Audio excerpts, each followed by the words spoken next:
In the spirit of St. Francis, I bid you peace. To celebrate the feast of St. Francis, I just had to come out here into the beauty of creation. Just look around. Isn't this spectacular? Let's take a moment to focus our attention on these beautiful flowers. Yes, I am well aware that these flowers are blooming weeds, but aren't they simply beautiful? Take a good look. In this spectacular season of autumn, weeds are everywhere.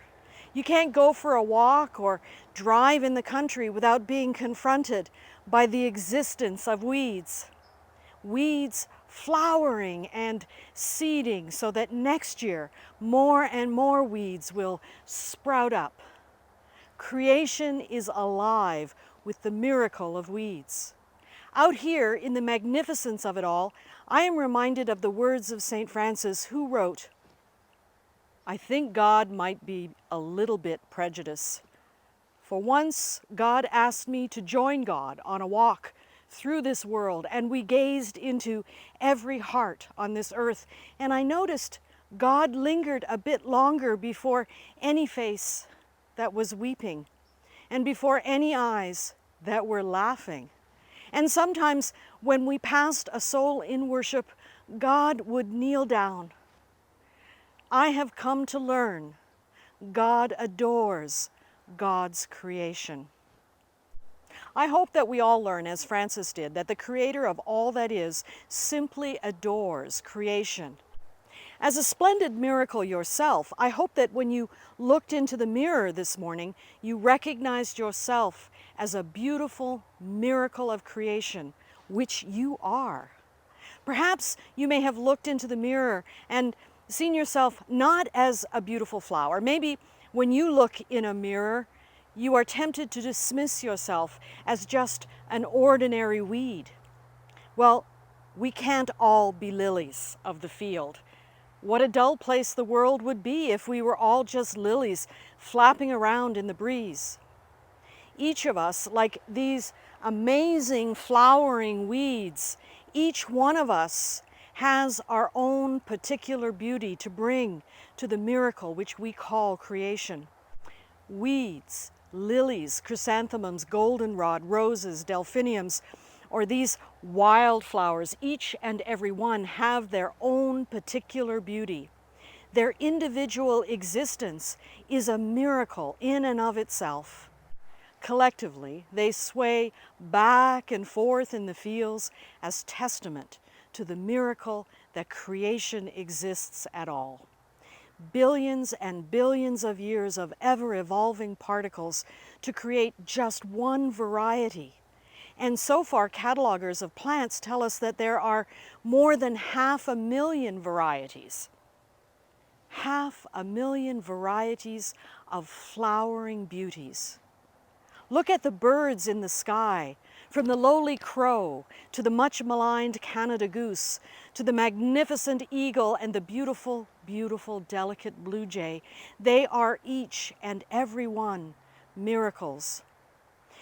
Now close your eyes, if you will, and remember your own face in the mirror this morning.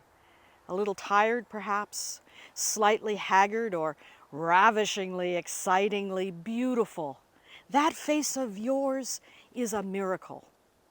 There's not another one like you, not another one in all the world. Some are similar, perhaps, in the way that flowers and birds resemble one another.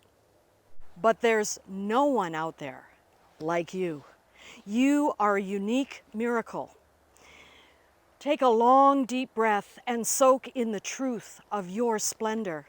For as beautiful as these flowers are and these woods are, and as exquisite as a bird in flight is, as lavish as our Creator has been adorning creation, we humans are unique miracles.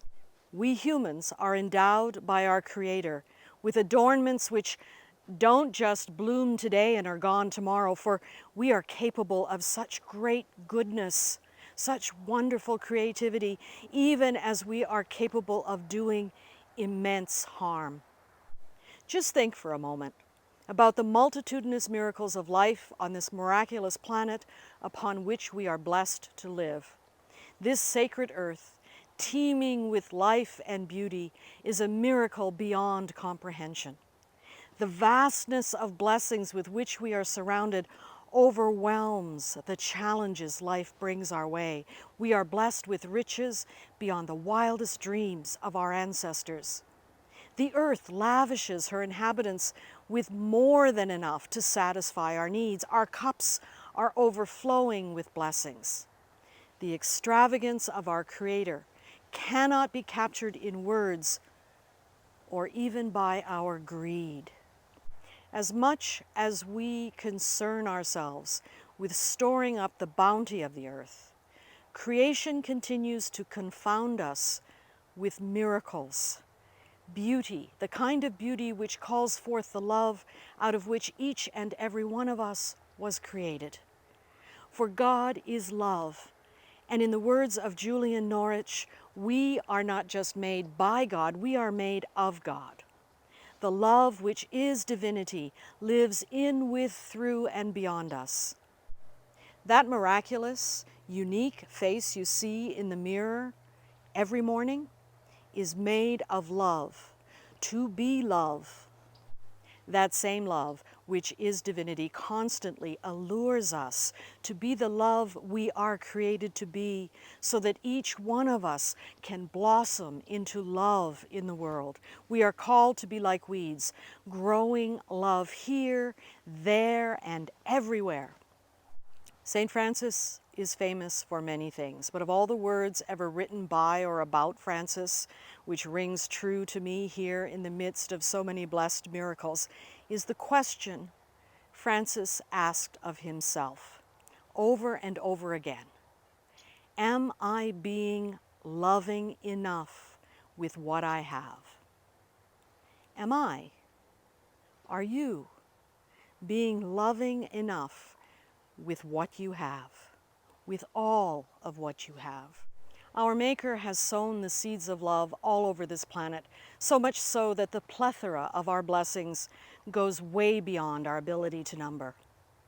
Are we being loving enough with all that we have? Are we sowing the seeds of love like the extravagance of our sower, the sower that is the source of everything? St. Francis insisted that it was easy to love God in all that was beautiful. He wrote that the lessons of deeper knowledge instruct us to embrace all things in God. The Apostle Paul described our Maker as the one in whom we live and move and have our being.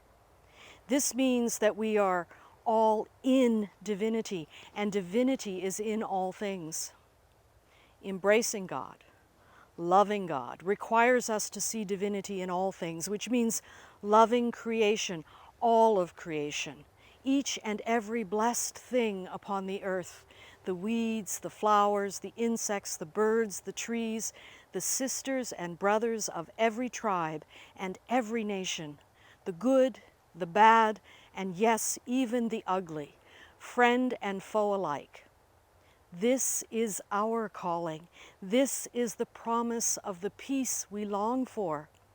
In the spirit of St. Francis, let us bid one another peace. Let us be love in the world. Thanks be to all that is holy.